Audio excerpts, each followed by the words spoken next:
नमस्कार दोस्तों, मैं सत्येंद्र मौर्य अपने इतिहास की सीरीज को आगे बढ़ाते हुए आज फिर कुछ महत्वपूर्ण प्रश्नों के साथ उपस्थित हुआ हूं। यह जो प्रश्न है UPSC, UPPSC, net JRF exam के साथ साथ टीजीटी, पीजीटी, बीपीएससी व अन्य एग्जाम जिनमें इतिहास पूछा जाता है के लिए बहुत ही महत्वपूर्ण है। हम इन प्रश्नों के माध्यम से इतिहास के एक बहुत बड़े सेक्शन का रिवीजन करेंगे जो प्राचीन एवं मध्यकालीन भारत से संबंधित होगा। साथ ही अपने आगामी एग्जाम्स को देखते हुए प्रैक्टिस भी करेंगे। तो चलिए हम एक-एक करके अपने प्रश्नों को सॉल्व करना शुरू करते हैं। उससे पहले मैं चाहूँगा कि आप इन प्रश्नों को पहले पॉज़ करके अटेम्प्ट करें, फिर उसके बाद आगे जो मेरे द्वारा बताया जाएगा एक्सप्लेनेशन उसको देखें और मुझे कमेंट सेशन में बताना ना भूलें कि आपके कितने प्रश्न सही हुए हैं। कितने प्रश्न सही हुए हैं ये ज़रूर बताएँ। चलिए, तो हम सॉल्व करते हैं पहले प्रश्न को। यह एक शास्त्रीय नृत्य एकल नृत्य रूप में है। इसमें एकल नृत्य रूप में जो आदर्श रूप से महिलाओं द्वारा निष्पादित किया जाता है, बिना किसी अचानक झटके अथवा उछाल के लालित्यपूर्ण ढलावदार शारीरिक अभिनय इसकी विशेषता है, जो विभिन्न लोक नृत्यों जैसे कई कोशिकली से अपनाई गई है। उपर्युक्त परिच्छेद में निम्नलिखित में से किस नृत्य शैली का वर्णन किया जा रहा है? देखिए, यह जो परिच्छेद दिया हुआ है, इसके आधार पर हमें बताना है, पहचान करना है कि कौन से शास्त्रीय नृत्य निम्न में से हैं, जिसके बारे में यह बताया गया है। तो पहला है कुचिपुड़ी, दूसरा मोहिनीअट्टम, तीसरा कथकली, चौथा भरतनाट्यम। तो हम इसमें से जो हमारा सही आंसर है वह है मोहिनीअट्टम।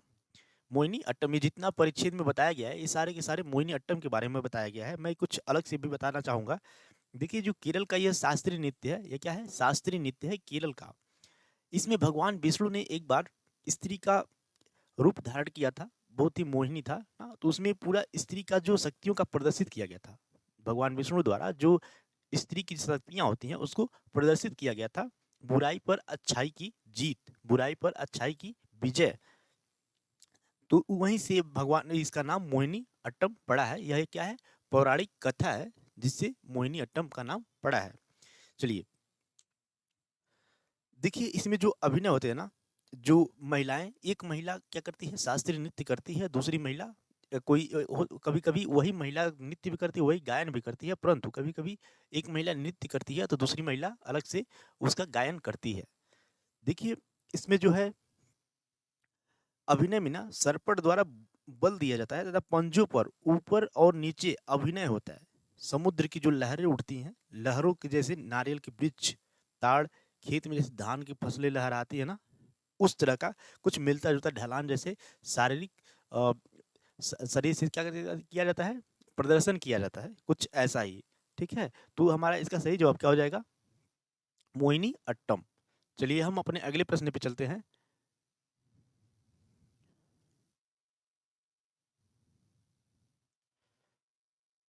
देखिए, हमारा अगला प्रश्न है, बौद्ध धर्म की जातक कथाओं के संदर्भ में निम्नलिखित कथनों पर विचार कीजिए। इन कथाओं में बुद्ध के पूर्व जन्म की घटनाओं का वर्णन किया गया है। इन्हें स्तूपों के परिक्रमा पथों यानी कि प्रदक्षिणा पथों और तोरण द्वारों पर चित्रित किया गया है। उपर्युक्त कथनों में से कौन से कथन सही हैं? चलिए हम थोड़ा सा देखते हैं कि इस जो इससे संबंधित तथ्य हैं उन तथ्यों के बारे में जानते हैं। उससे पहले मैं आशा करता हूँ कि आपको प्रदक्षिणा पथ क्या होता है, तोरण द्वारों क्या होता है, ये सब पता होगा। मैं शॉर्ट में बता देता हूँ। देखिए, ये है स्तूप, ये है स्तूप।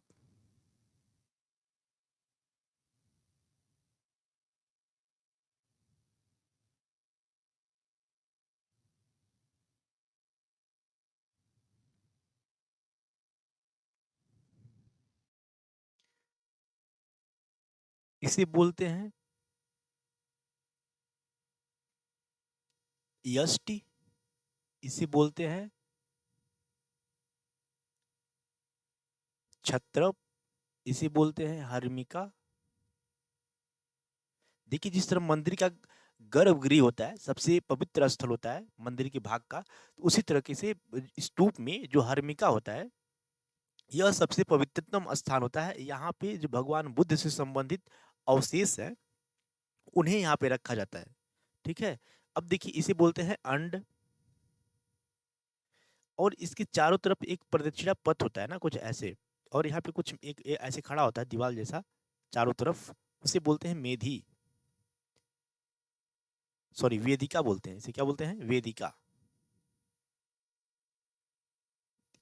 अब देखिए यह जो खाली स्थान है ना, ये ऐसे चारों तरफ ऐसे होता है, इसे बोलते हैं प्रदक्षिणा पथ, शिड़ा पथ। ओके, अब देखिए इस पे चढ़ने के लिए इधर से ऐसे दीवार होता है और इधर से ऐसे दीवार नहीं होता, सीढ़ी होता है, ठीक है। इसे बोलते हैं सोपान, क्या बोलते हैं, सोपान। अब देखिए ये चारों तरफ से ये अब एक ऐसा दीवार जैसा घिरा होता है ना, ऐसे दीवार से चारों तरफ घिरा होता है, और यहाँ पर एक ऐसे दीवार होता है, इसे बोलते हैं तोरण द्वार, चारों तरफ होता है ऐसे ना, इसे बोलते हैं कुछ इस तरह से इसका स्ट्रक्चर होता है, ऐसे ऐसे और ऐसे, ठीक है। और नीचे से प्रवेश द्वार होता है, इसे बोलते हैं तोरण द्वार, तोरण द्वार। देखिए जो ये प्रश्न है ना, इस प्रश्न में बोला गया तोरण द्वारों पे, तो तोरण द्वार पे ये जो दिया गया ना, इसे बडेरी बोलते हैं ना, बडेरी, ठीक है। तो इस पे जो बडेरी है, इस पे जातक कथाओं का क्या किया गया है, जिक्र किया गया होता है, चित्र किसमें, चित्र के रूप में पूरा उकेरा गया होता है, भगवान बुद्ध से संबंधित जो उनके संबंधित कथाएं है ना, उसी को यहाँ पे उकेरा गया है, किसके, चित्र के रूप में, चित्र के रूप में यहाँ पे पूरा बनाया गया है। तो इस पे भी और सेम इसी तरीके से इस पे भी, और सेम इसी तरीके से इस पे भी, और फिर एक अपोजिट साइड में उस साइड में भी है, ठीक है ना, वहाँ पे भी बनाया गया है। तो चलिए हम ज़्यादा इधर डीप में नहीं जाएंगे, यह आर्ट एंड कल्चर का सब्जेक्ट विषय है। देखिए तो जातक कथाएं जो है, इसमें भगवान बुद्ध की ना पूर्व जन्म के मानव प्लस पशु, जो इसे संबंधित उनका जो रूप था, से संबंधित साहित्य का एक विशाल संग्रह है। उसमें जो पूर्व जन्म के मानव व पशु से संबंधित पूर्व जन्म के जो साहित्य है, उसी का एक क्या संग्रह है, जातक कथाएं। देखिए जिन जातक कथाओं का अक्सर अनेक स्थलों पे हम जिक्र किया करते हैं, बार बार चित्रण मिलता है किस पे, तोरण द्वारों पे और प्रदक्षिणा पथों पे जो इसका जिक्र मिलता है, उनमें से कुछ हैं छदंत जातक, विदुर पंडित जातक, रूरू जातक, सीबी जातक, वेशांतर जातक, ठीक है, और श्रम जातक। ऐसे बहुत सारे जातक कथाएं हैं ना, इनमें से कुछ ये है, उनकी जिक्र हमेशा बार बार मिलता है। देखिए जो स्तूप की जो परिक्रमा पथ है, ये परिक्रमा पथ है यहाँ पे, और ये तोरण द्वार है, यहाँ पे बहुत सारे जातक कथाओं का हमेशा जिक्र मिलता है, भगवान बुद्ध से संबंधित जो कथाएं हैं उसका जिक्र मिलता है। जैसे देखिए गृह त्याग, भगवान का गृह त्याग हुआ था ना, घर से त्यागे थे अपना घोड़े से ना, उसका उसका कथा का अंकन मिलता है। ज्ञान प्राप्ति कब हुआ था उसका अंकन मिलता है। बुद्ध के जन्म का अंकन मिलता है, साथ ही साथ धम्म चक्र प्रवर्तन, जब ज्ञान की प्राप्ति हुई थी उसका अंकन मिलता है। साथ ही साथ महापरिनिर्वाण, जब भगवान बुद्ध का जो जन्म मरण से मुक्ति हो गए थे, ठीक है, तो उनका अंकन मिलता है ना। तो इन सभी का अंकन तोड़ द्वारों पे मिलता है, प्रदर्शित पथों पे मिलता है। तो इस तरीके से हमारा सही आंसर क्या हो जाएगा, ये दोनों को दोनों सही है ना, दोनों के दोनों क्या है, सही है। चलिए हम चलते हैं अपने अगले प्रश्न पे।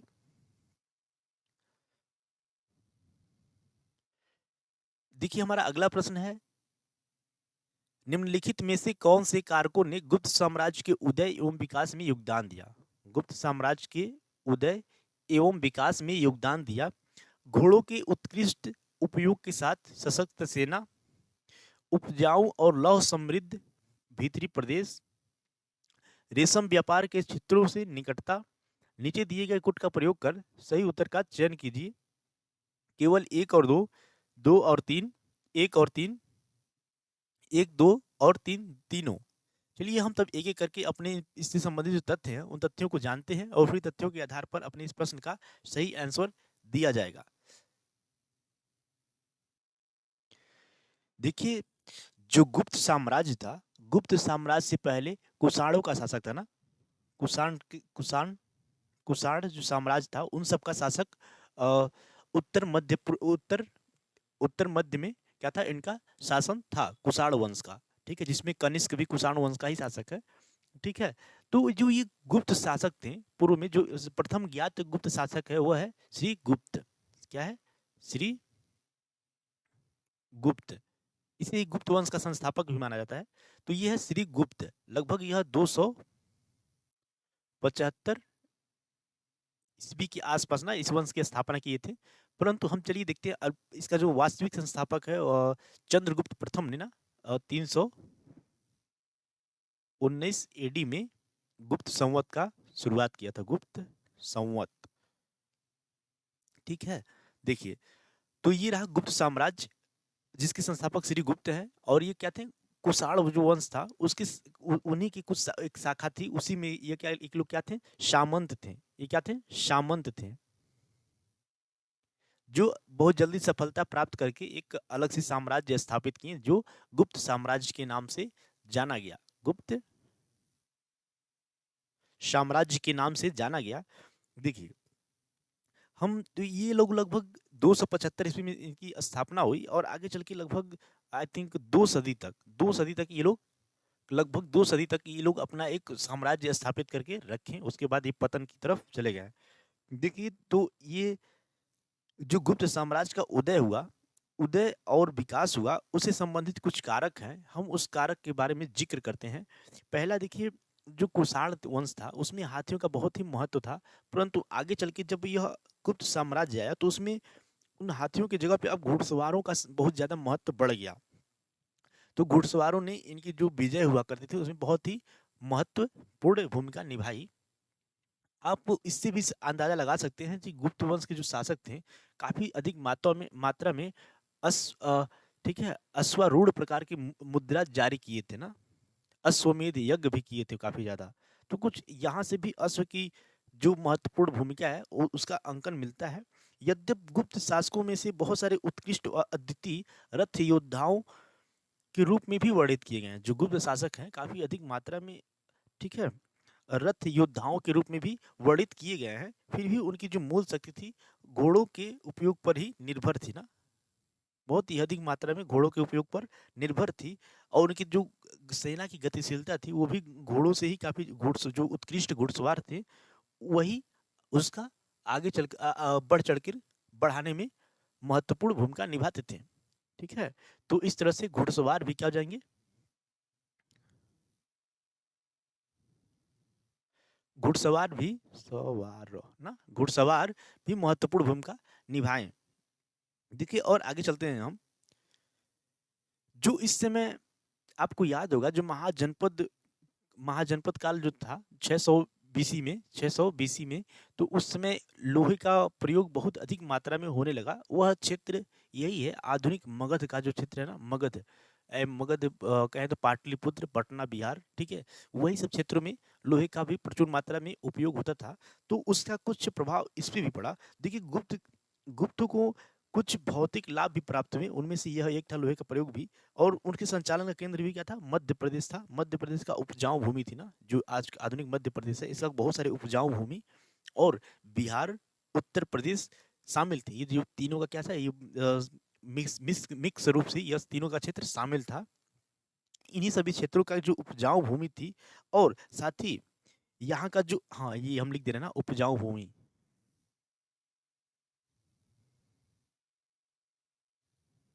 ठीक है, मध्य एमपी, यूपी और बिहार। देखिए, और जो मध्य प्रदेश है और बिहार, दक्षिणी बिहार, वहाँ के लौह अयस्कों का दोहन भी काफी अधिक मात्रा में करते थे, जिसका जिक्र हमने पहले किया है। ओके, लौह अयस्क,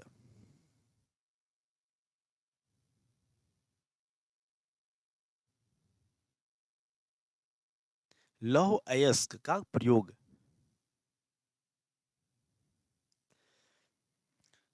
देखिए, और ये लोग जो रोमन साम्राज्य था उस समय का, जो रोमन साम्राज्य था जिससे रेशम का व्यापार किया जाता था, रोमन का साम्राज्य था उससे रेशम का व्यापार किया जाता था, उस पे भी इनका क्या था? काफी अधिक मात्रा में पकड़ था। ठीक है, काफी ज्यादा में पकड़ था। कौन सा? रेशम व्यापार।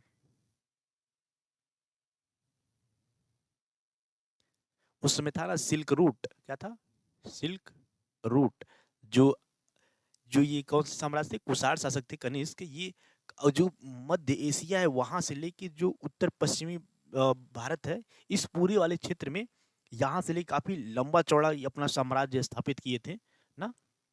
तो उसमें सिल्क रूट भी आ जाता था, रेशम व्यापार के लिए सिल्क रूट भी आ जाता था, और इसी रूट के ठीक है, इसी इस पे भी इनका क्या था, अधिकार था गुप्त शासक का। गुप्त शासक का नहीं था, आगे चल के कुछ समय के लिए हो जाएगा, लेकिन रेशम के व्यापार से भी ये लोग काफी ज्यादा लाभान्वित होते थे। तो चलिए हमने जो डिस्कस किया है, इस डिस्कशन के आधार पे अपने इस प्रश्न को सॉल्व करते हैं। देखिए पहला है घोड़ों के उत्कृष्ट उपयोग के साथ सशक्त सेना। यस, ये तो सही है। क्या है पहला? पहला क्या है? पहला सही है ना। दूसरा, उपजाऊ लौह समृद्ध भीतरी प्रदेश। यस, इसी को भीतरी प्रदेश भी बोला जाता है। तो क्या है, लौह समृद्ध था। हाँ, लोहे का भी प्रयोग काफी अधिक मात्रा में करते थे। रेशम व्यापार के क्षेत्रों से निकटता, हाँ देखिए निकटता है ना, इनका जो सिल्क रूट था उस पर कब्जा नहीं था, परंतु काफी ज्यादा निकटता था। ये जो रेशम व्यापार होता था इस पे भी लोग काफी अधिक पकड़ था ना। तो हमारा देखते हैं इस प्रकार से 1, 2 और 3 तीनों का तीनों क्या है, सही हो जाएगा। चलिए हम चलते हैं अपने अगले प्रश्न पे। निम्नलिखित में से किस प्रदर्शन कला में पुंग चोलोम, पुंग चोलोम और करताल चोलोम अनिवार्य रूप से उपयोग किए जाते हैं? ये एक वाद्य यंत्र है ना, क्या है, संगीत वाद्य यंत्र है। हमें बताना है किसमें से किसमें प्रयोग किया जाता है। तो हमारा सही आंसर है सी। चलिए जो हमारा ये मणिपुरी संकीर्तन है इसके बारे में कुछ बात कर लेते हैं। देखिए जो मणिपुरी, मणिपुर क्या है, भारत का एक राज्य है ना। कहाँ पे है? उत्तर पूर्व में है। ठीक है, ये जो 7 सिस्टर्स हैं उनमें से यह एक है मणिपुर। देखिए तो मणिपुरी ये क्या है, मणि, यह एक शास्त्रीय नृत्य है ना, जो शास्त्रीय नृत्य है, शास्त्रीय नृत्य है। ये कहाँ का, मणिपुर का। मणिपुरी एक शास्त्रीय नृत्य है जिसका उद्भव मणिपुर राज्य में ही हुआ था ना, यहीं पे इसका उत्पत्ति हुई थी। देखिए जो मणिपुर में नृत्य धार्मिक और परंपरागत उत्सवों के साथ जुड़ा हुआ है। यह यहाँ जो यह मणिपुरी शास्त्रीय नृत्य होता है इसमें शिव व पार्वती, कौन से, शिव व पार्वती, जिन्होंने सृष्टि की क्या की, रचना की, उन्हीं लोगों का यहाँ दंत कथाओं के संदर्भ में यह मिलता है। उन्हीं लोगों की कथाओं के संदर्भ में यह मिलता है। अन्य देवी देवताएं जिन्होंने सृष्टि की रचना की उसी के संदर्भ में यह मणिपुरी डांस, मणिपुरी शास्त्रीय नृत्य किया जाता है ना। सृष्टि की रचना, सृष्टि के रचनाकार। ओके, चलिए हम थोड़ा सा और आगे चलते हैं। देखिए जो मणिपुर में जितने भी शास्त्रीय डांस होते हैं, जो अन्य डांस भी होते हैं, उनमें सबसे प्राचीनतम है क्या है, लाई हारोबा। यह उनमें से क्या है, सबसे प्राचीनतम है। और जितने भी वहां पे शास्त्रीय डांस होते हैं, फोक डांस होते हैं, उन सभी का क्या है, यह बेस है, आधार है, आधार है ना। यह सभी उत्सवों में से क्या है, मुख्य है, और इसके उन सभी का क्या है, यह आधार प्रदान करता है। यही प्राचीनतम है, क्या है, प्राचीनतम भी है। इसी से सबकी सबकी क्या हुई, उत्पत्ति हुई है। आज भी मणिपुर में क्या की जाती है, प्रस्तुत की जाती है। इसकी उत्पत्ति जो है वैष्णव काल से संबंधित है। किससे संबंधित है, वैष्णव काल, वैष्णव काल से संबंधित है। जब वैष्णव धर्म की उत्पत्ति हुई थी ना, उससे पहले भी माना जाता है इसकी उत्पत्ति ना, उससे पूर्व भी माना जाता है। और यह सभी जो मणिपुर में सभी शैलियां हैं नृत्य की, उन सभी का क्या है, यह एक आधार है। चलिए हम और आगे चलते हैं। जो मणिपुर जो नृत्य शैली है उसका जो रंग बटल है ना, उसमें रास, संकीर्तन, ध्यान दीजिएगा, कौन सा, मणिपुर नृत्य जो है उसका, मैं ऊपर कुछ गलत लिख दिया था क्या, नृत्य को, हाँ नृत्य, ठीक है ना। चलिए जो नृत्य है इसमें क्या क्या संकलित है, संकलित है आपका ये क्या, रास, रास, भगवान कृष्ण और राधा रास लीला करते थे ना, रास कुछ उसी तरह से संबंधित है। रास, संकीर्तन,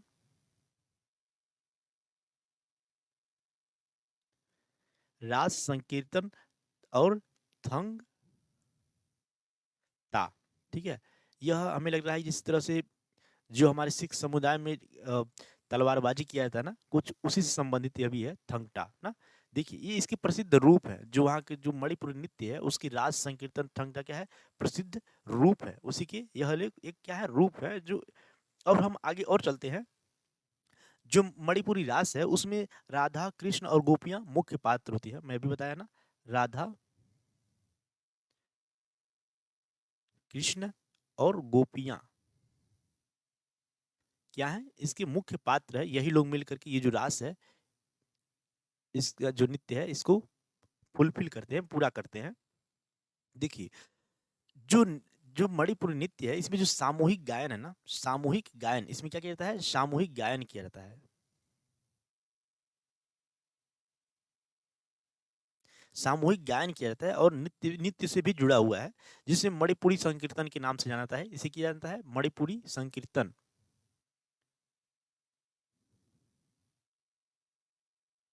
इसे मणिपुरी संकीर्तन के नाम से भी जाना जाता है, जो सामूहिक गान किया जाता है और उसमें नृत्य किया जाता है। ओके, चलिए।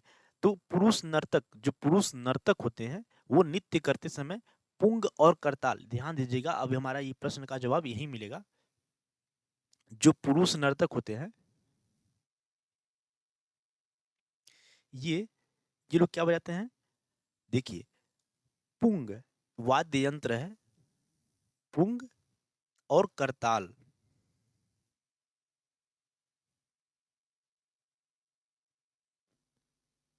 वाद्य यंत्र क्या कहते हैं, बजाते हैं। और जो नृत्य का पुरुषोचित पहलू है उसे क्या बोलते हैं, चोलोम संकीर्तन परंपरा बोलते हैं। ये लोग जो बजाते हैं, ये जो परंपरा है उसे क्या बोलते हैं, चोलोम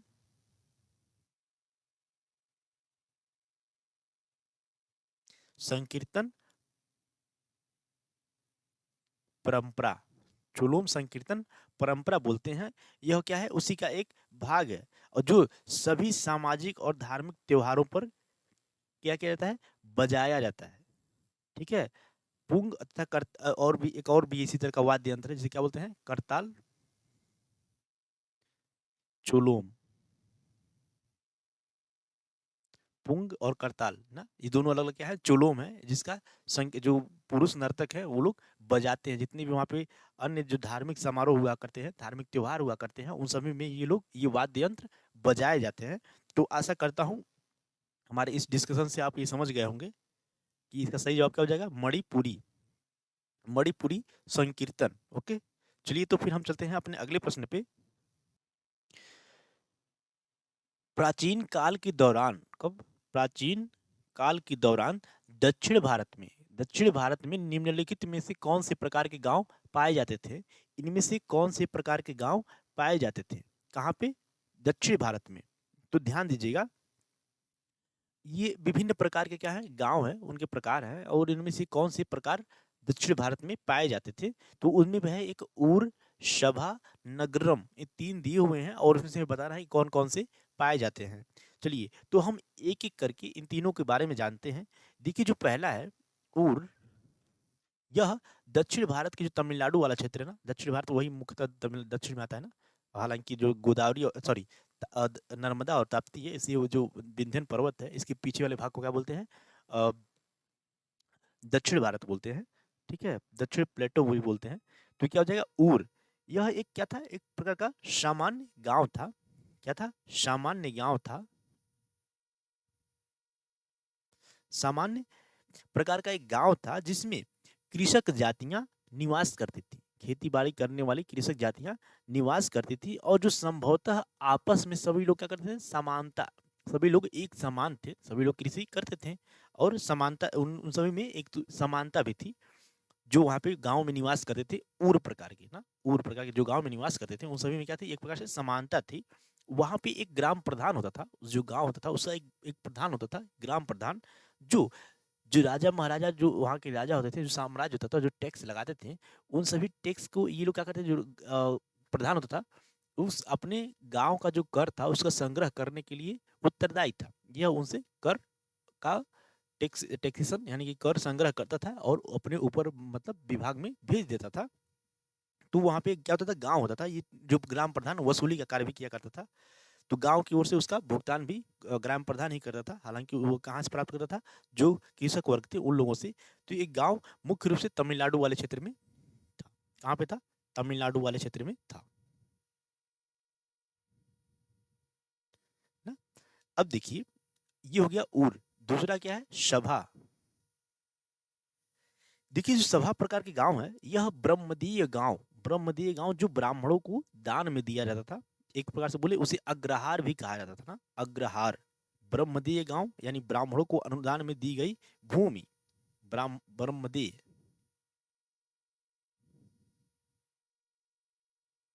ब्रह्मदीय, ठीक है, गांव।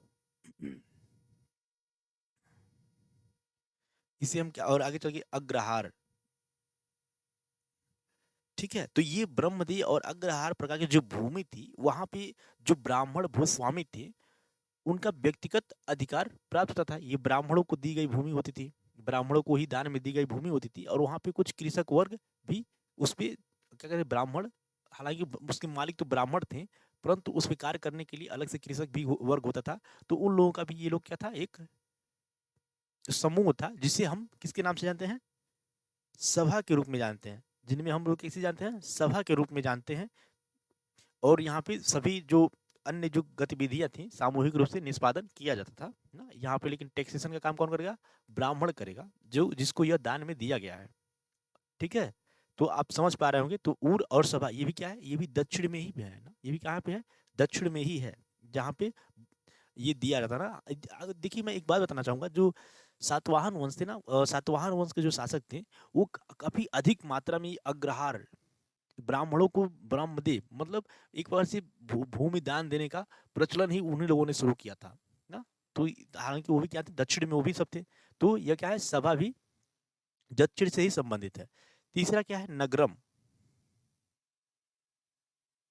नगरम, देखिए, जो नगरम है ना, यह भी एक बार से नगरम नाम से ही मालूम चल रहा है क्या? नगर। नगर में क्या है? विशेष प्रकार के उद्योग धंधे होते हैं, ठीक है। वहाँ व्यापारी होते थे काफी अधिक मात्रा में लोग, जो सर्विस सेक्टर में इन्वॉल्व होते हैं ना, सर्विस सेक्टर में इन्वॉल्व होते हैं, और कुछ उद्योग धंधों में इन्वॉल्व होते हैं, द्वितीय सेक्टर में। तो ये है क्या? नगरम। तो नगरम में नाम से ही पता चल रहा है, यहाँ पे वड़िको, वड़िक प्लस व्यापारी,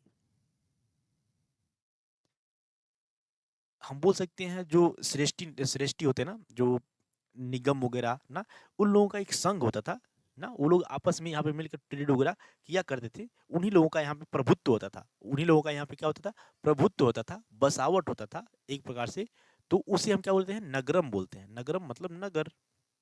तो इस तरह की भी क्या थी, जैसे तमिल क्या थी, मैं नाम भूल रहा हूँ। जैसे दक्षिण में बहुत सारे पट्टनम करके आते हैं ना, ठीक है।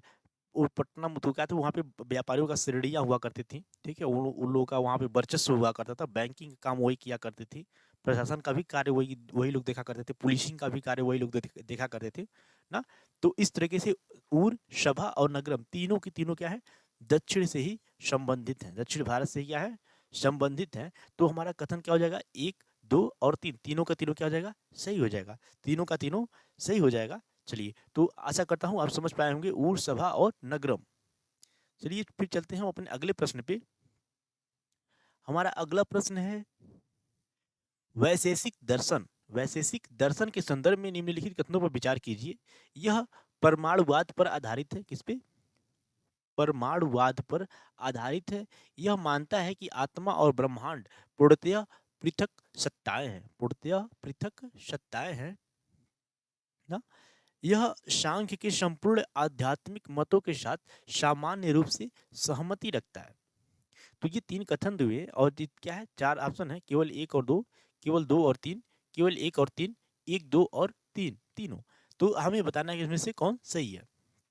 चलिए, तो फिर हम इसी संबंधित जो तथ्य हैं, पहले तथ्यों को देख लेते हैं, फिर अपने प्रश्न को सही आंसर देंगे। देखिए, जो वैशेषिक दर्शन है ना, यह क्या है?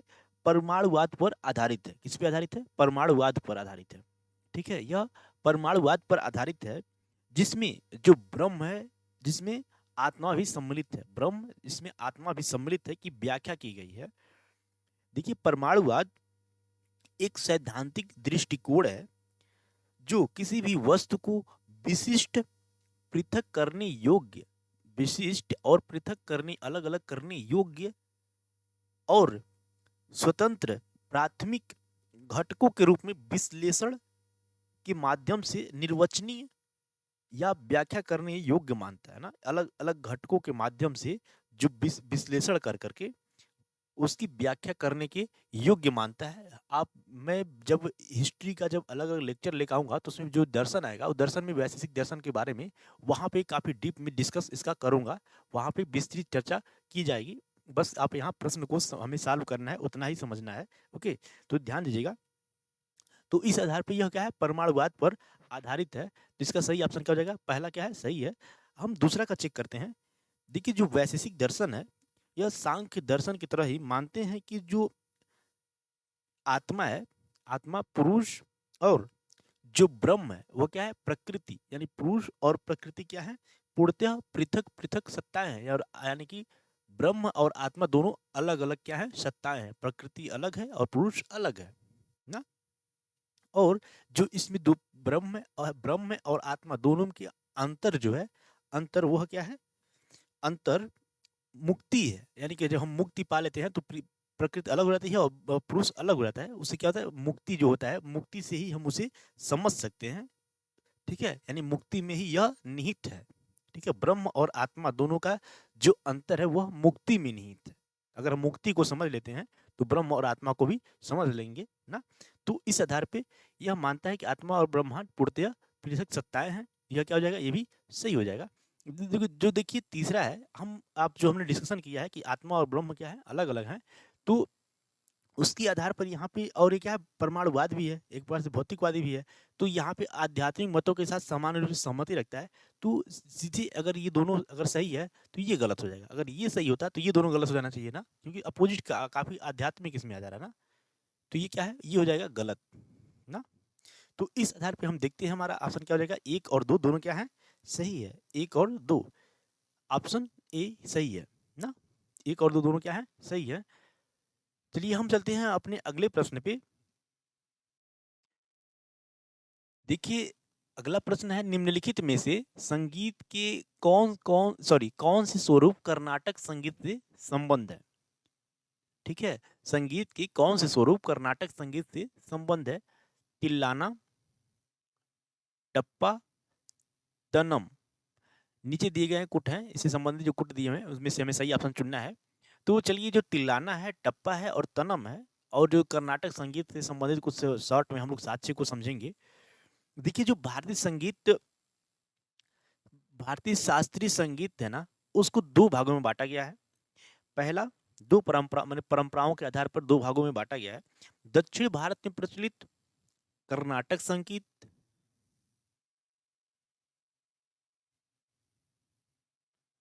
ये कहाँ पे है, दक्षिण भारत में प्रचलित है। दूसरा, जो उत्तर भारत में प्रचलित है, हिंदुस्तानी संगीत। क्या है, हिंदुस्तानी। हालांकि इसके भी अलग अलग भाग भी होंगे ना, इसमें भी अलग अलग भागों में डिवाइड हो जाएगा फिर आगे चल के संगीत। तो ये मुख्य रूप से 2 भागों में डिवाइड किया जाता है, दक्षिण का कर्नाटक संगीत और उत्तर का हिंदुस्तानी संगीत। देखिए, जो इससे संबंधित अलग अलग घराने भी है ना, वो जाके अलग अलग भागों में आगे चल के डिवाइड हो जाएंगे, हम उधर नहीं जाएंगे। देखिए, जो कर्नाटक संगीत है ना, ये जो हमारा सही आंसर है, सॉरी, किससे संबंधित है, कर्नाटक संगीत से। तो हमारा इसी डिस्कशन इसी के इर्द गिर्द होगा। देखिए, जो कर्नाटक संगीत है उसमें क्या होता है, रागम, यानी कि राग। क्या होता है, राग होता है, अलापना राग होता है। तालम, ताल होता है, ताल बैठा बैठा के ना, ताल होता है। रागम तालम, यानी रागम से राग और तालम से ताल। राग और ताल की एक प्रणाली से निर्मित होता है ना, यानी राग और ताल की एक प्रणाली है जिससे यह कर्नाटक संगीत क्या होता है, निर्मित होता है। देखिए, इन दोनों शैलियों में, इन्हीं दोनों को राग और ताल की अलग अलग से मिक्स करके विभिन्न शैलियां, कर्नाटक संगीत से भी विभिन्न शैलियां बनेंगी। ठीक है, विभिन्न शैलियों का स्वरूप निर्मित होगा। तो उन्हीं में से एक हम किसके बारे में, कर्नाटक संगीत के बारे में, राग और ताल से निर्मित है ना। तो हम कर्नाटक संगीत की जो विशेषता है, जो शैलियां हैं ना, उसके बारे में बात करते हैं ना। कर्नाटक संगीत की शैलियां राग और ताल से ही मिलके बनेंगी ना, उन्हीं से विभिन्न शैलियां बनती हैं। उन शैलियों के बारे में हम जिक्र कर लेते हैं। देखिए शैलियां जो हैं, एक है गीतम। गीतम, देखिए जो गीतम में है ना, यह राग की सहज और मधुर प्रवाह, यानी कि जो राग है, जो माउथ से राग निकाला जाता है, ठीक है, गले से, उस राग का एक सहज और मधुर प्रवाह सहित सबसे सरल प्रकार है ना, सबसे सरल प्रकार है। मैं इसे थोड़ा सा ठीक है, सबसे सरल प्रकार है।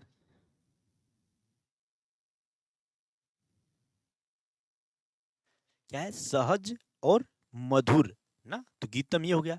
अब अगला तनम, तनम, ध्यान दीजिएगा, तनम, इसमें जो होता है मध्य माकला, मध्य माकला या मध्यम गति, मध्य माकला उसी से बना है मध्यम गति।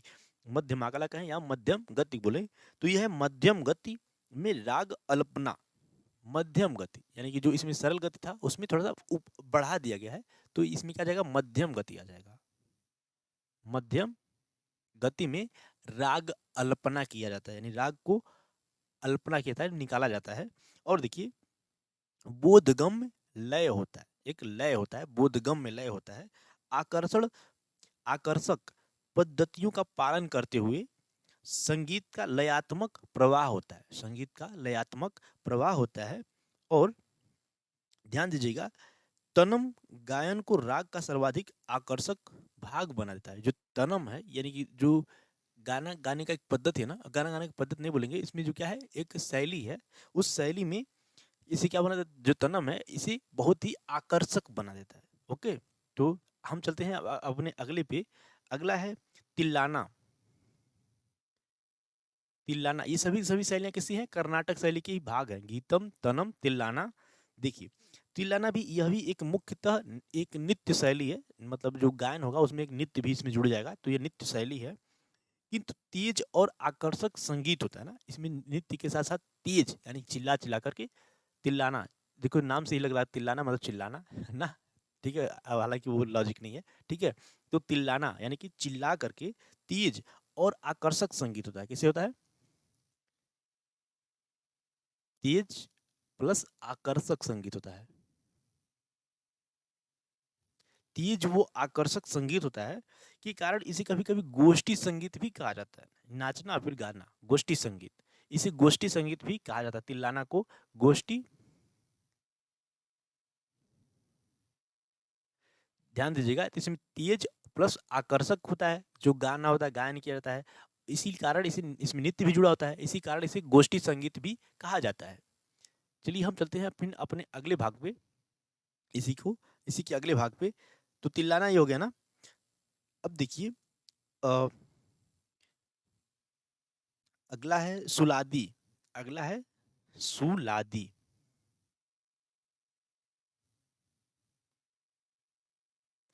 देखिए जो सुलादी है, यह भी ताल मलिका, जिसमें खंड भिन्न भिन्न तालों में होते हैं ना, इसे ताल मलिका भी कहा जाता है, जो इसमें खंड क्या होते हैं, भिन्न भिन्न होते हैं, अलग अलग खंड, अलग अलग खंड होते हैं, गायन के क्या होते हैं, अलग अलग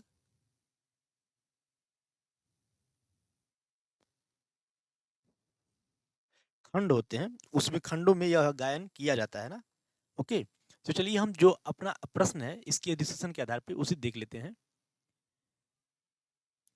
तो इसमें हमने किसके किसके बारे में जिक्र किया, तिल्लाना के बारे में जिक्र किया और तनम के बारे में जिक्र किया, तिल्लाना और तनम के बारे में जिक्र किया, टप्पा के बारे में डिस्कशन नहीं किया है।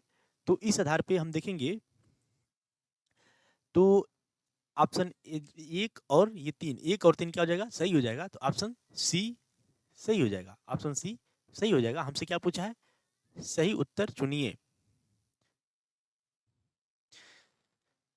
ओके, तो सही आंसर हो जाएगा यह सी। देखिए हम इस जब बढ़ाएंगे ना, जो संगीत है, जो शास्त्रीय संगीत है ना, तो जब उसके बारे में, जब आर्ट एंड कल्चर में जब इसके बारे में क्या करेंगे, डीप में सब बताएंगे इसके बारे में, तो फिर यहाँ पे हमें बस प्रश्न को सही करना है। चलिए हम चलते हैं अपने अगले प्रश्न पे। देखिए अगला प्रश्न है, निम्नलिखित में से कौन से मंदिर महाबलीपुरम मंदिर परिसर के भाग है? तटीय मंदिर, गणेश रथ मंदिर और लॉर्ड खाना मंदिर, लॉर्ड खान मंदिर। तो इनमें से कौन से महाबलीपुरम मंदिर के परिसर जो है उसके भाग हैं, हमें यह बताना है। तो चलिए एक एक करके इससे जो तथ्य हैं उसके ऊपर जान लेते हैं। देखिए जो महाबलीपुरम यह कहाँ पे है? तमिलनाडु में है ना। कहाँ पे है? तमिलनाडु में। यह एक तटीय क्षेत्र है, ठीक है, महाबलीपुरम। वह उस तटीय क्षेत्र में बहुत सारे मंदिरों का निर्माण किया गया है। बहुत सारे मंदिरों का निर्माण किया गया जो प्रस्तर से निर्मित हैं, कुछ एकाश में है, कुछ संरचनात्मक, यानी छोटे छोटे पत्थर को काट करके संरचना निर्माण किया गया है। अभी हम इसके बारे में डीप में डिस्कशन करेंगे। देखिए जो महाबलीपुरम में जो मंदिरों का जो मंदिर परिसर है उसमें जो मंदिरों का निर्माण किया गया है, गुफाओं का निर्माण किया गया है, रथ मंदिरों का निर्माण किया गया है, उन सभी का निर्माण 7वीं से 8वीं शताब्दी के बीच में किया गया है, जहाँ पे एक डायनेस्टी थी, पल्लव डायनेस्टी, यानी कि पल्लव साम्राज्य था। उस साम्राज्य के एक महान शासक थे कौन? Narasimha Varman, I think first या द्वितीय, ठीक है, फर्स्ट या द्वितीय में से कोई एक थे। तो नरसिंह वर्मन ने काफी अधिक मात्रा में वहां पे रथ मंदिरों का, मंदिर परिसर में मंदिरों का निर्माण करवाया था। उनमें से बहुत सारे मंदिर आज भी वर्तमान है, परंतु कुछ मंदिर अ, समुद्र में विलीन हो गए हैं, रेत में दब गए हैं, ठीक है। तो चलिए हम इसके बारे में बात करते हैं। देखिए जो महाबलीपुरम में जो मंदिर परिसर है, उस मंदिर परिसर में तीन मतलब कई प्रकार की संरचनाएं पाई जाती हैं। जैसे कुछ संरचनाएं हैं, रथ मंदिर, संरचनात्मक मंदिर। देखिए रथ मंदिर में आ जाएगा आपका, रथ मंदिर के जो आकार है ना, रथ मंदिरों के आकार में उकेरे गए एकाश्म मंदिर है। ये रथ मंदिर है, एक ऐसे हैं एकाश्म मंदिर है, यानी एक पत्थर का टुकड़ा रहा होगा बड़ा सा, और उसी को तराश तराश करके एक ही पत्थर से ही उसमें सभी आकार उकेर दिए गए हैं, बना दिए गए हैं। तो ये क्या थे? एकाश्म है, एकाश्म प्रस्तर निर्मित है रथ मंदिर। और जो सबसे प्रसिद्ध एकास्मी संरचना है ना, जो 5 है, वो क्या है? जो पांडव रथ है, पांडव रथ यानी 5 जो पांडव थे, धर्मराज, धर्म, अर्जुन, भीम, ठीक है ना। जो जो रथ मंदिर है उसके नाम जो है, उनमें सबसे प्रमुख कौन से हैं? धर्मराज रथ, हमें लगता है ये सबसे बड़ा भी है ना, धर्मराज रथ, धर्मराज रथ, भीम रथ, अर्जुन रथ, ठीक है, अर्जुन, अर्जुन रथ, नकुल, भीम, अर्जुन, नकुल, सहदेव, नकुल और सहदेव। मैं आपको बता दूं इसमें एक अलग और भी रथ है, क्या है? द्रौपदी, कुछ और भी रथ है, ठीक है। द्रौपदी ये क्या, काफी फेमस, ये जो रथ है काफी फेमस है। तो द्रौपदी रथ भी है, यह सबसे छोटा रथ है। द्रौपदी रथ क्या है? सबसे छोटा है। और धर्मराज, सॉरी, भीम रथ, अब मैं कंफ्यूज हो गया हूँ ना, धर्मराज रथ या भीम रथ में से क्या है सबसे बड़ा रथ है? एक है, आई थिंक भीम रथ ही होगा। ओके, द्रौपदी रथ सबसे छोटा है। तो चलिए हम ये कुछ हो गए, रथ हो गए जिसकी कुछ विशेषताएं थी। इनमें इनमें कुछ और भी रथ शामिल थे। जैसे मैं बोला ना कि बहुत सारे रथ थे, उनमें से ये क्या है, फेमस है, गणेश रथ भी एक है। गणेश रथ भी एक है, और ये क्या है? 3 मंजिला है, 3 मंजिला है ना। ध्यान दीजिएगा, ये क्या है? 3 मंजिला है जो गणेश रथ है। देखिए यह 3 मंजिला है और इसमें उत्कृष्ट कारीगरी भी की गई है, उत्कृष्ट कारीगरी भी की गई है। तो इसका जो स्वरूप है भीम रथ जैसा कुछ मिलता जुलता है, भीम रथ जो है ना उसी से मिलता जुलता भी है। तो ये कुछ हो गए, क्या हो गए? रथ हो गए, जिसके बारे में हमने जिक्र किया। अब चलिए हम कुछ अलग भी संरचना है उसके बारे में भी बात कर लेते हैं। देखिए अगला है संरचनात्मक, संरचनात्मक यानी छोटे छोटे रथों को, सॉरी, क्या है? संरचनात्मक मंदिर।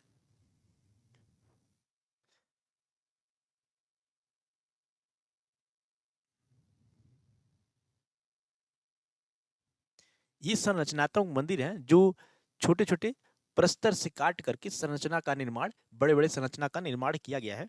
देखिए ये कहाँ है, मामल्लपुरम, वहीं पे है। मामल्लपुरम में संरचनात्मक मंदिरों के भवन पत्थर के टुकड़े से बनाए गए हैं। कुछ उनमें से मंदिर है तटीय मंदिर, उनमें से कुछ मंदिर है जो क्या है, मैं बता दूं आपको, छोटे छोटे प्रस्तर से काट करके ये संरचनात्मक मंदिर निर्माण किया गया है। देखिए इनमें से कुछ मंदिर है तटीय मंदिर, तटीय मंदिर, इनमें विशाल मंदिर, दो लघु मंदिर और अनेक छोटे छोटे मंदिर हैं, जिसमें एक खुला क्या है, महाकक्ष, सभागार भी बोलते हैं ना, महाकक्ष है यानी खुला हुआ सब है, और प्रवेश द्वार है, प्रवेश द्वार भी इसमें शामिल है, और अन्य भी तत्व जो मंदिर के अन्य जो तत्व होते हैं, ठीक है, वो भी सब क्या है इसमें शामिल है। और इनमें से अधिकांश क्या है, रेत में दब गए, मामल्लपुरम ना, ये कहाँ पे है, मामल्लपुरम में, और अधिकांश इसमें क्या हो गए हैं, रेत में दब गए हैं। इन्हीं में से कुछ और भी हैं, ओलकेश्वर मंदिर, ठीक है, ओलोकेश्वर मंदिर, ये भी 8वीं शताब्दी के अंत में, 8वीं शताब्दी के आरंभ में राजा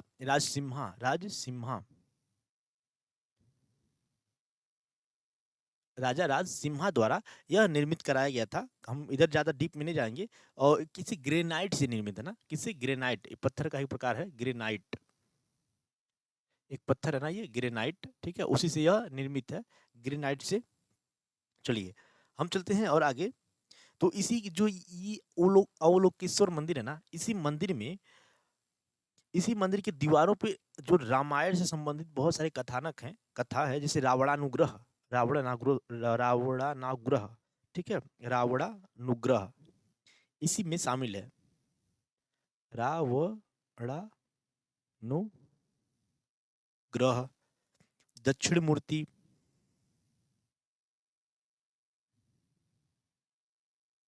दक्षिण मूर्ति, ठीक है, इस तरह से बहुत सारे वहाँ पे निर्मित किया गया है, नक्काशी किया गया है, ओके, मंदिरों की दीवारों पे। देखिए एक अलग भी मंदिर है, मुकुंद नयनार मंदिर, ठीक है, हम उधर ज्यादा डीप में नहीं जाएंगे। चलिए और हम कुछ अलग भी संरचना है उसके बारे में देख लेते हैं, जैसे शैलकृत उभार, शैलकृत, यहाँ पे ना शैलकृत उभार मतलब जो चट्टान है, उस चट्टानों पर नक्काशी कर करके वहां पे उभार दिया गया है, कुछ कथानक को उभार दिया गया है। उस कथानक में गंगा का भूमि पर अवतरण, उसमें से क्या है, गंगा का भूमि पर अवतरण, गंगा,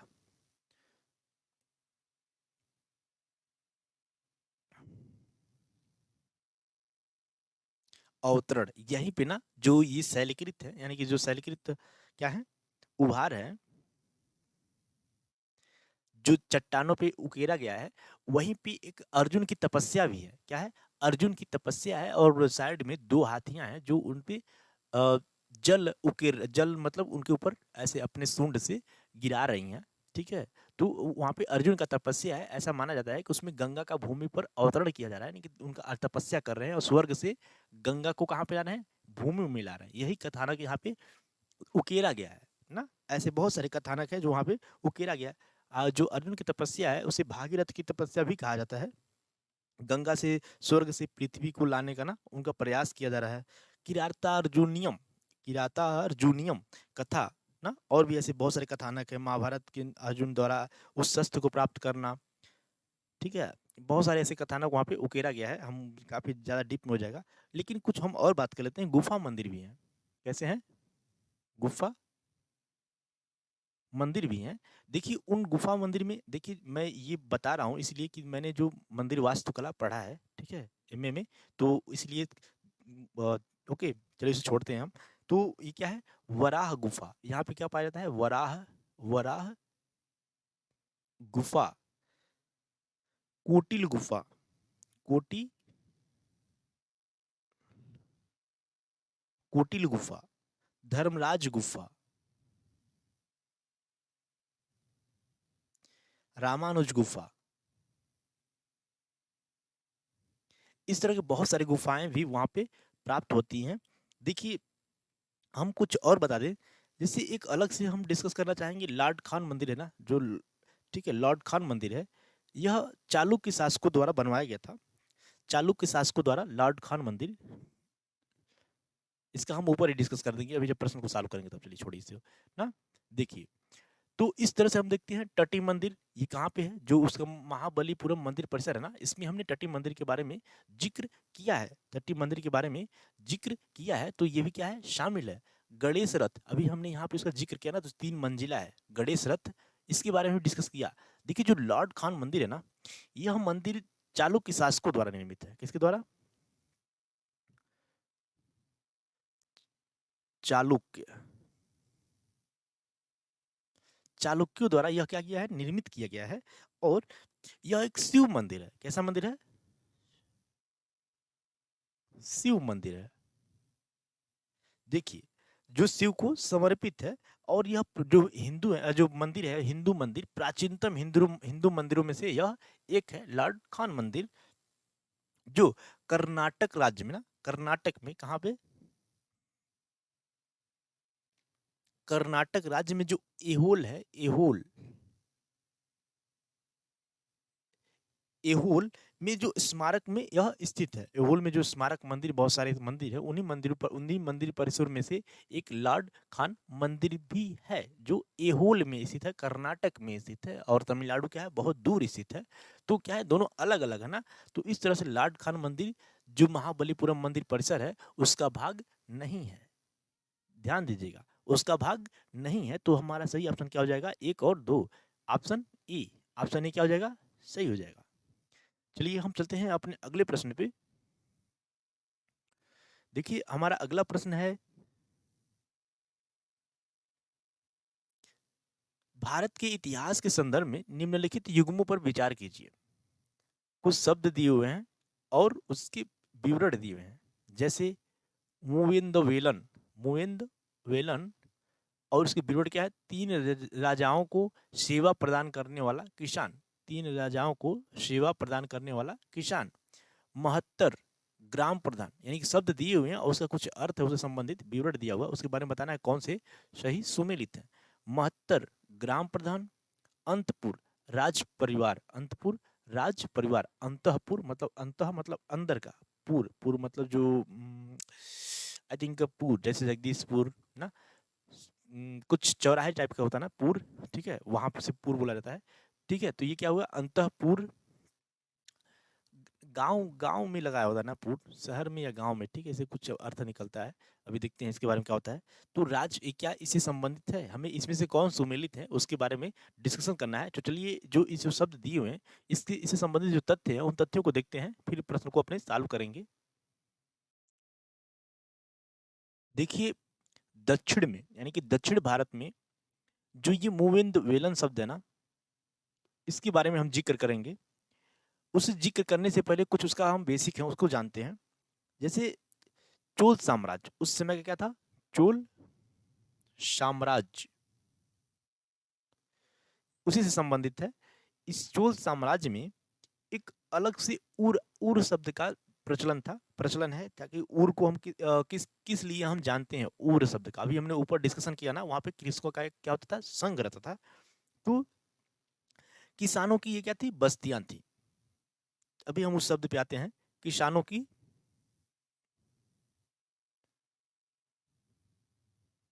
बस्तियां थी, उर। अब इन जो उर, जो किसानों की बस्तियां थी, उसमें से कुछ लोग क्या थे, सिंचाई, अपना खुद का सिंचाई भी किया करते थे ना, सिंचाई में क्या थे, समृद्ध थे, यानी कि कृषि के प्रसार से वे क्या हो गए, समृद्ध हो गए थे, यानी कि बड़े किसान हो गए थे। तो बड़े किसान, तो अब इन बड़े किसानों का जो समूह हुआ करता था, उनका जो गांव हुआ करता था, उसे नाडु बोलते हैं। नाडु क्या हो गए, बड़े किसान इसमें आ जाएंगे। जो इनका समूह होगा उसे नाडु बोलेंगे। अब जो ये नाडु है, यानी कि बड़े किसानों का जो संघ है, उन बड़े किसानों में से भी कुछ ऐसे बड़े किसान हो जाएंगे, इतने धनी किसान हो जाएंगे, जिन्हें अब उनमें से कुछ क्या है, बिल्लाल जात के हैं। जो बिल्लाल जात के कुछ बड़े किसान हैं, ठीक है ना, बिल्लाल जात के बड़े किसान हैं। हम उधर अभी जाने से पहले बता दें, जो ये नाडु थे ना, इसमें कुछ ग्राम परिषद नाडु न्याय करने व कर वसूलने के जैसे प्रशासनिक कार्यों में भी कार्य करते थे।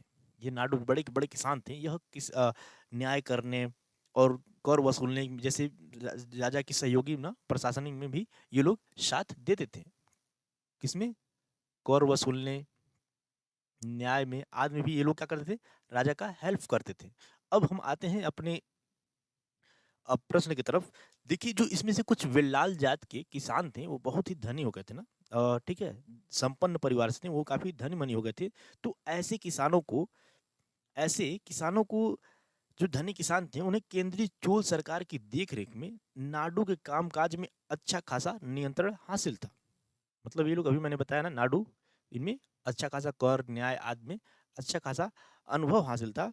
तो उन्हीं धनी भूस्वामियों में से उनको सम्मान के रूप में, धनी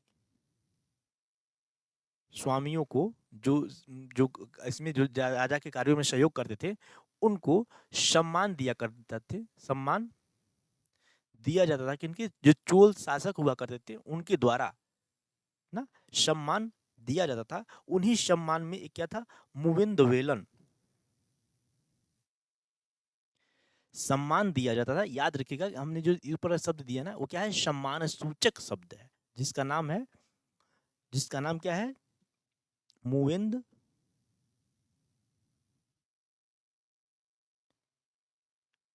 वेलन। यानी कि राजाओं को अपनी सेवाएं प्रदान करना, ठीक है, सेवा प्रदान करना, यह क्या है, एक एक प्रकार से उपाधि बोले हैं ना हम, उपाधि जैसा एक सम्मान सूचक शब्द है मुविंद वेलन। देखिए जो ये मुविंद वेलन शब्द है इसको अन्य नामों से भी जाना जाता है, जैसे अरैयार, आर अर ई यार ना, अरैयार। अन्य उपाधियां हैं जो राजकीय, मतलब जो राजकीय पद सौंपे जाते थे उन्हें, सहयोग किया करते थे वो लोग राजा का। तो हमने किसके बारे में, मुविंद वेलन के बारे में जाना। ओके, जो जो तीन राजाओं को अपनी सेवाएं प्रदान करते थे ना, उसी से संबंधित है। अब देखिए हम थोड़ा सा और आगे चलते हैं। जो उत्तरी भारत था उस समय, उत्तरी भारत में जो साम्राज्य हुआ करता था वहां पे राजनीतिक विचार और संगठन में संबंधित है जो गांव प्रशासन की मूल इकाई थी। गांव क्या थी, जो राजनीतिक प्रशासन और संगठन से संबंधित है, ग्राम। ओके, ग्राम क्या थी, अ, प्रशासन की सबसे छोटी इकाई थी, छोटी इकाई थी किसकी, प्रशासन की। ये किसके संदर्भ में बात हो रहा है, उत्तर भारत में, नॉर्थ नॉर्थ इंडिया, इसके बारे में बात किया जा रहा है। तो ध्यान दीजिएगा, यहाँ क्या थी, ग्राम प्रशासन की सबसे छोटी इकाई थी। और जो ग्राम का जो शासन चला करता था, यहाँ पे कौन होता था, ग्राम प्रधान होता था।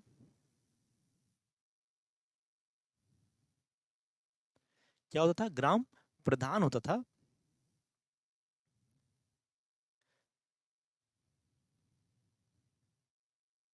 और जो ग्राम प्रधान के सहयोग करने के लिए एक ग्राम लेखाकार होता था।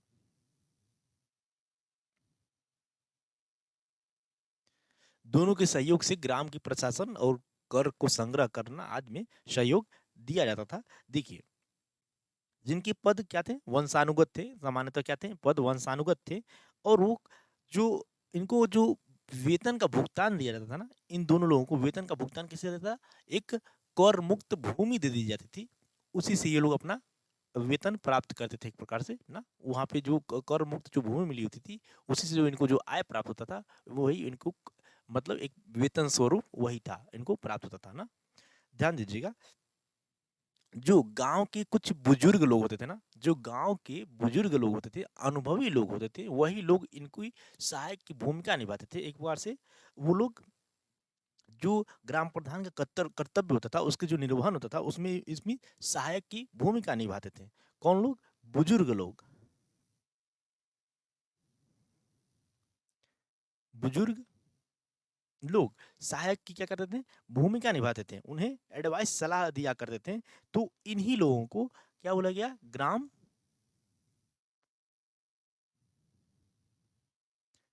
महाजन बोला गया, या ग्राम महत्तर, ग्राम महत्तर बोला गया। तो याद रखिएगा, ग्राम महत्तर, ग्राम महाजन अलग हैं और ग्राम प्रधान अलग है। ग्राम महत्तर जो है ये लोग ग्राम प्रधान की सहायक करेंगे, एक बार से एडवाइस देंगे उन लोगों को, उनकी जो ग्राम प्रधान की कर्तव्य होगा उसे पूर्ण करने में ये लोग सहायक की भूमिका निभाएंगे, ग्राम महत्तर या ग्राम महाजन। तो आशा करता हूं आप समझ पा रहे होंगे। चलिए, तो ये हमारे 2 पॉइंट हो गए और हम अगले पॉइंट पे चलते हैं। अगला पॉइंट हमारा है, क्या है? अंतःपुर। अंतःपुर, देखिए जो अंतःपुर है ना, यह जो राज परिवार तथा राज परिवार के अधिकारियों के बारे में जानकारी मिलती है। इस काल में हमें राज परिवार के अधिकारियों के बारे में जानकारी मिलती है। देखिए, जो राज परिवार था ना, राज परिवार, जो राज परिवार था उसी को अंतःपुर कहा गया, यानी कि घराना, जो घराना होता था उसके अन्य जो सदस्य हुआ करते थे, उसके उसके घर के अंदर का भाग ना, जिसमें लोग रहा करते थे, उसे अंतःपुर कहा गया है। अंतःपुर कहा गया, एक बार से बोले राज परिवार को ही अंतःपुर कहा गया है ना, ध्यान दीजिएगा, राज परिवार को अंतःपुर कहा गया है। अब देखिए, जो हमने डिस्कशन किया है, इस डिस्कशन के आधार पर अपने इस प्रश्न को सॉल्व करते हैं। तो मुविंद 3 राजाओं को सेवा प्रदान करने वाला किसान, ठीक है, ये सही है। महत्तर ग्राम प्रधान नहीं, ग्राम प्रधान अलग है और उसकी सहायक की भूमिका में महत्तर है, महत्तर नीचे है। तो ये क्या हो जाएगा, हालांकि ये क्या है, बुजुर्ग लोग हैं, अनुभवी लोग हैं जो ग्राम प्रधान की सहायक की भूमिका निभाएंगे। तो इस तरह से ये वाला क्या हो जाएगा, गलत हो जाएगा। अंतःपुर राज परिवार, यस, अंतःपुर क्या है, राज परिवार है ना, राज परिवार को क्या बोला जाता है, अंतःपुर बोला जाता है। तो इस तरह से हम देखते हैं, तो 1 और 3 क्या है, सही है, ऑप्शन सी हमारा सही जवाब हो जाएगा। तो चलिए, तो इस तरह से हमारा इसका प्रश्न का सही जवाब क्या हो जाएगा, ऑप्शन सी, 1 और 3। चलिए हम चलते हैं अपने अगले प्रश्न पे। कथक नृत्य के संदर्भ में निम्नलिखित कथनों पर विचार कीजिए। किसके, कथक नृत्य पे। देखिए, कथक कली है, शास्त्रीय नृत्य है ना, जो कहाँ पे है, केरला में है। कथक कली केरला में है और कथक कहाँ पे होगा, यहाँ उत्तर भारत में होगा। ओके, उत्तर प्रदेश में होगा, उत्तर भारत में होगा। इसे शंकरदेव ने वैष्णव मत के प्रचार प्रसार, कौन, शंकरदेव, प्रचार प्रसार के लिए एक माध्यम के रूप में आरंभ किया था।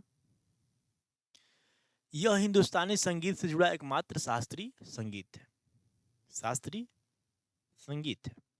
तो देखिए, हम इसे जो संबंधित तथ्य हैं, पहले तथ्यों को जान लेते हैं। देखिए, कथक कली के बारे में बात करूं, सॉरी, कथक कली कहाँ पे है, केरला में। मैं यहाँ पे लिख ही देता हूँ ना, नहीं तो कथक अलग है, कथक कली अलग है। कथक कली ना, कथक कली कहाँ पे है, केरला, केरल में। और कथक कहाँ पे है, यूपी, उत्तर भारत में। ठीक है, उत्तर प्रदेश से बोले या ये उत्तर भारत में है ना, संक्रमण है ना, इसका जो दायरा है, मतलब विकसित है, ज्यादा बड़ा है। देखिए, जो कथक नृत्य है, यह नृत्य किसमें, जो भारतीय शास्त्रीय नृत्य के 8 प्रमुख स्वरूप है ना, 8 प्रमुख स्वरूप है, उनमें से एक है, उनमें से यह एक है, कौन, कथक नृत्य। कथक नृत्य उनमें से एक है। चलिए, अब हम बात करते हैं, आगे चलते हैं। जो इसकी उत्पत्ति हुई थी पारंपरिक रूप से प्राचीन भारत के उत्तर में, प्राचीन भारत के उत्तर में चरण चारणों, यानी कि चारण थे ना, साधु एक बात से क्या थे, कवि थे, चारण यानी कि कवियों का एक जत्था कहाँ आया, उत्तर भारत की तरफ आया, उत्तर भारत की तरफ ये लोग यात्रा कर रहे थे।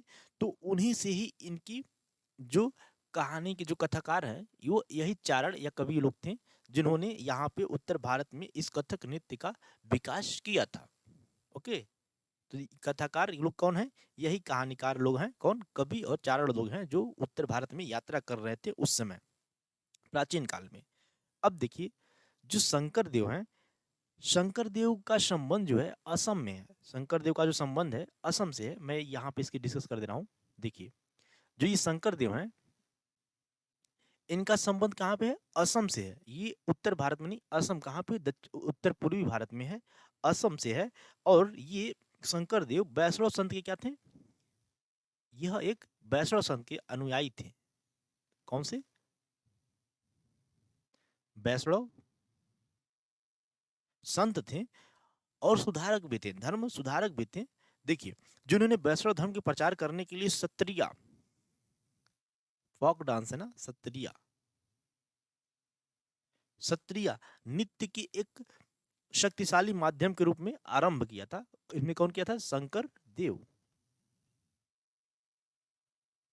शंकर देव, इन्होंने ही इसे आरंभ किया था। देखिए, जो कथक है, अब हम आ जाते हैं अपने कथक पे आ जाते हैं, तो इस तरह हमारा क्या हो जाएगा? ये वाला ऑप्शन गलत हो जाएगा ना, ये वाला क्या हो जाएगा? गलत हो जाएगा। चलिए,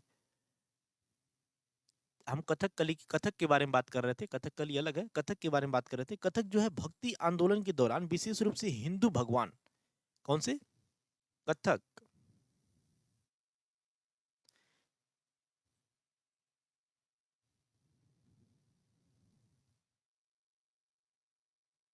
हिंदू भगवान जैसे कृष्ण भगवान, कृष्ण की बचपन की जो कथाएं हैं, उनकी कहानियां हैं, उसको शामिल करके विकसित किया गया है। उनके जो बाल लीलाएं हैं, उसकी जो कहानियां हैं, उसी से ही यह कथक का विकास किया गया है। और यह स्वतंत्र रूप से उत्तर भारत में क्या हुआ है? विकसित हुआ है। स्वतंत्र रूप से उत्तर भारतीय राज्यों में ही विकसित हुआ है।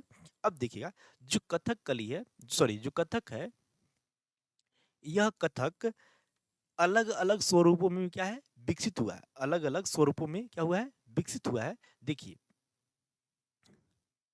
अलग अलग स्वरूप है ना, इसे क्या है? स्वरूप है, अलग अलग घराने हैं। देखिए, जिसमें अ, जिसमें क्या है, जिसे हम घराना के रूप में भी जाना जाता है ना, अलग अलग स्वरूप में विकसित हुआ है कथकली। मान लीजिए उत्तर भारत में तो विकसित हुआ, परंतु उत्तर भारत के अलग अलग भागों में, अलग अलग घरानों में यह विकसित हुआ, जिसे हम घरानों के रूप में जाना जाता है। जिसमें जयपुर घराना,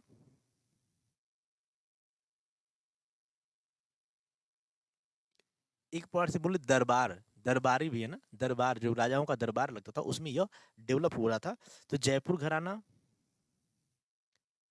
बनारस और लखनऊ, तो ये अलग अलग घरानों में क्या हुआ था? विकसित हुआ था। तो ध्यान दीजिएगा, तो जयपुर घराना, बनारस घराना और लखनऊ घराना, तीन अलग अलग घरानों में यह हमारा जो कथक डांस है विकसित हुआ था।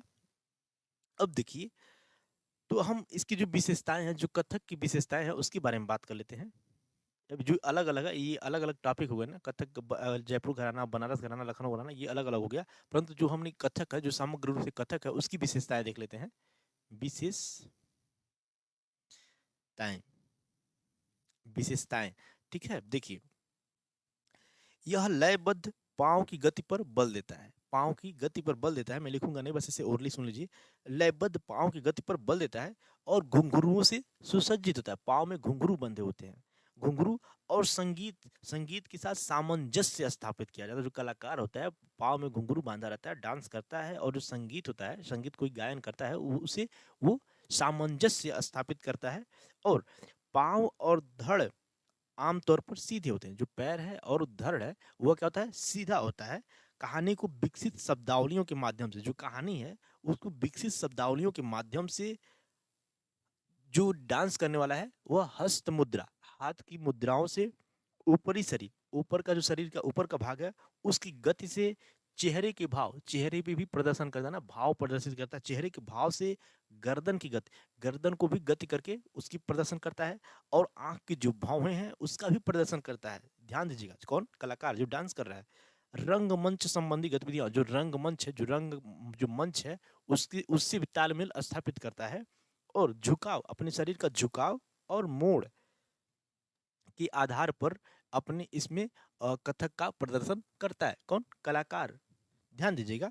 तो देखिए, यह एकमात्र उत्तर उत्तर भारत बोले या एकमात्र जो शास्त्रीय नृत्य है, शास्त्रीय नृत्य में यह एकमात्र कथक है जो इस्लाम से भी प्रभावित है। क्या है? इस्लाम से भी प्रभावित है। यह एकमात्र शास्त्रीय नृत्य है जो इस्लाम से प्रभावित है। कौन? कथक ना, ध्यान दीजिएगा। तो मुस्लिम संस्कृति से भी क्या है? यह प्रभावित है। और हिंदू और मुस्लिम की एक अद्वितीय संश्लेषण का प्रतिनिधित्व करता है। यानी कि इस्लाम से प्रभावित है और हिंदू और मुस्लिम दोनों का प्रतिनिधित्व करता है। कौन? कथक। ध्यान दीजिएगा। तो अब ये हो गया कथक क्या करता है, प्रतिनिधित्व करता है। देखिए कथक जो शास्त्रीय नृत्य है एकमात्र स्वरूप है जो हिंदुस्तानी हिंदुस्तानी या उत्तर भारतीय संगीत से क्या होता है, जुड़ा हुआ है। जो जितने भी हमारे जो शास्त्रीय नृत्य है और शास्त्रीय संगीत है उन सभी में यह एकमात्र है कथक, जो कथक संगीत और कथक नृत्य दोनों जुड़े हुए हैं आपस में, दोनों एक दूसरे को प्रभावित करते हैं। ओके, तो ऐसा कोई और अन्य संगीत नहीं है भारत में, जो अन्य शास्त्रीय संगीत नहीं है कोई, और अन्य कोई शास्त्रीय नृत्य नहीं है, केवल कथक ही एक है जो कथक संगीत और कथक नृत्य दोनों एक दूसरे से जुड़े हुए हैं, दोनों एक दूसरे के डेवलपमेंट पे प्रभावित करते हैं, एक साथ साथ चलते हैं ना। तो ये क्या हो गया, दोनों समानांतर विकसित भी हुए, एक दूसरे के साथ विकसित हुए हैं, तो दोनों एक दूसरे को पोषित भी करते हैं, कथक संगीत और कथक नृत्य। देखिए कथक संगीत प्लस कथक नृत्य, देखिए दोनों एक दूसरे के साथ ही विकसित हुए हैं ना। चलिए तो हम अपने प्रश्न को सॉल्व कर लेते हैं, ये कुछ डिस्कशन हो गया, काफी डीप में हो गया। चलिए इसका सही जवाब हो जाएगा, पहला क्या हो जाएगा, गलत हो जाएगा। दूसरा क्या है, दूसरा यह हिंदुस्तानी संगीत से जुड़ा एकमात्र शास्त्रीय नृत्य, यस एकमात्र शास्त्रीय नृत्य है जो हिंदुस्तानी जो संगीत है उससे जुड़ा हुआ है ना, उससे क्या हुआ है, जुड़ा हुआ है। तो इस आधार पर हम देखते हैं हमारा दूसरा क्या हो जाएगा, ये सही हो जाएगा। और ऑप्शन क्या हो जाएगा, केवल दो, केवल दो क्या हो जाएगा, सही हो जाएगा। हमसे पूछा क्या है, कौन सा सुमेलित है, तो ऑप्शन दो क्या हो जाएगा, केवल दो सही हो जाएगा। चलिए तो हमारा आज का सेशन हम यहीं पे समाप्त करते हैं, वीडियो काफ़ी लंबा हो जाएगा। तो आप अगर अनुभवी हैं, पढ़ चुके होंगे, तो आप इस वीडियो को 1.25 या 1.50 प्ले स्पीड करके भी देख सकते हैं ना, ताकि आपका समय अधिक से अधिक समय का बचत हो और जल्दी से रिवीजन भी हो जाए। तो आज हम एक ओवरव्यू देख लेते हैं कि आज हमने क्या क्या सीखा। तो यहाँ पे हमने काफ़ी डीप में जो कथक नृत्य है ना, कथक नृत्य इसके बारे में जाना ना, कथक नृत्य के बारे में जाना। और शंकर देव जो थे वैष्णव मत के अनुयायी थे, ये कहाँ पे थे, आश्रम वाले क्षेत्र में थे ना। तो इस आधार पे हमारा क्या हो जाएगा, ऑप्शन बी केवल दो सही हो जाएगा। चलिए हम आगे चलते हैं, अपने अगले प्रश्न को देखते हैं, ओवरव्यू देख रहे हैं ना हम। तो इसमें हमने क्या देखा, मुविंद वेलन महत्तर अंतःपुर जो संबंधित ये शब्द है उसकी जो कुछ विवरण है इसमें, इसके बारे में हमने काफी ज्यादा जिक्र किया, ऊरनाडु, मुविंद वेलन, काफी ज्यादा शब्दों के बारे में जाना ना। और देखिए हमने महाबलीपुरम मंदिर परिसर है उसके बारे में काफी अधिक जाना, जो रथ मंदिर है वहां पे उन सभी के बारे में काफी अधिक डिस्कशन किया। और देखिए तिल्लाना टप्पा तनम के बारे में जाना, टिल्लाना टप्पा और तनम के बारे में जाना। हमने लगा कि टप्पा के बारे में मैंने सब डिस्कशन नहीं किया, टप्पा के बारे में देखिए क्या है, यह एक तीव्र सुर वाला टप्पा, मैं यहाँ पे टप्पा के बारे में बता दे रहा हूँ। टप्पा, टप्पा के बारे में बताऊं मैं आपको, तो यह क्या, तीव्र सुर वाला, काफी तेज सुर, सुर वाला ना, आवाज वाला गीत गाए जाते हैं टप्पा में। यह एक कठिन रचना है और इसके लिए बहुत अभ्यास की आवश्यकता होती है। गायन के ध्रुपद और ख्याल स्वरूपों की भांति ठुमरी और ठप्पा दोनों का विशेष प्रशिक्षण आवश्यक होता है ना। और ये हमें लग रहा है कि हिंदुस्तानी संगीत से जुड़ा हुआ है ना, हिंदुस्तानी संगीत से ये लग रहा है जुड़ा हुआ है, ठीक है टप्पा ना। अच्छा हाँ हाँ, ये हिंदुस्तानी से जुड़ा हुआ, किससे जुड़ा हुआ होगा, हिंदुस्तानी, इसीलिए यह क्या हो जाएगा, गलत हो जाएगा ना, इसीलिए तो यह गलत हो गया है, ठीक है। हमें कर्नाटक के बारे में बताना था। चलिए तो और हम और आगे चलते हैं। देखिए जो वैष्णव धर्म के संदर्भ में निम्नलिखित कथनों पर विचार कीजिए ना, परमाणु वैष्णव धर्म के वैशेषिक धर्म, सॉरी वैष्णव धर्म नहीं वैशेषिक धर्म के बारे में, ठीक है, इसमें हमने काफी डिस्कस किया है। ओके, और यहाँ पे हमने ऊर्सभा नगरम के बारे में जाना है, काफी डीप में जाना है, और तीनों के तीनों इसमें क्या हुए थे, सही हो गए थे। और देखिए इसमें हमने वाद्य यंत्रों के बारे में जाना है ना, जो पुंग चोलोम और करताल चोलोम है, जिसका प्रदर्शन मणिपुरी संकीर्तन में किया जाता है, ठीक है। वहाँ के जो मणिपुरी के और जो संगीत नृत्य हैं उन सब में भी उनका वादन किया जाता है। और यहाँ पे गुप्त साम्राज्य के उदय क्यों हुआ, उसके जो कुछ कारण थे मुख्य, उसके बारे में हमने डिस्कशन किया है। बौद्ध धर्म की जो जातक कथाएं हैं उसके बारे में जिक्र किया है, साथ ही स्ट्रक्चर, जो बौद्ध धर्म का जो स्ट्रक्चर है, जो स्तूप का स्ट्रक्चर है उसके बारे में डिस्कस किया है। हालांकि ये आर्ट एंड कल्चर का सब्जेक्ट है, देखिए वो भी इतिहास का भाग है ना, आर्ट एंड कल्चर, ठीक है। यह एक शास्त्रीय नृत्य के रूप में है, यानी कि मोहिनी अट्टम, मोहिनी अट्टम जो कहाँ पे है, केरला वाले क्षेत्र में होगा ना मोहिनी अट्टम, उसके बारे में हमने क्या डिस्कशन किया है। ओके, नहीं तमिलनाडु, ठीक है तमिलनाडु वाले क्षेत्र में होगा। ठीक है? तो हमने काफ़ी ज़्यादा डिस्कशन किया है, तो इस तरह से हमारा आज का सेशन समाप्त होता है। मैं फिर मिलूँगा आपसे नेक्स्ट वीडियो में। पढ़ते रहिए, मस्त रहिए, पढ़ते रहिए, पढ़ाते भी रहिए दूसरे को भी, ठीक है ना? ज्ञान बाँटने से बढ़ता है। विद्या ददाति विनयम, विनया ददाति पारतत्ताम, पारतत्त्वा धनमाप्नोति धनार्जन ततं सुखम। ओके? मतलब ज्ञान बाँटने से बढ़ता है ना? चलिए इसका जो श्लोक मैं बोला हूँ उसका अर्थ मैं किसी अन्य संस्कृति में जब पढ़ाऊँगा उसके बारे में बताऊँगा, ठीक है? तो इस तरह से हमारा आज का सेशन समाप्त हुआ होता है। फिर मिलेंगे हम आपसे नेक्स्ट वीडियो में, तब तक के लिए बाय।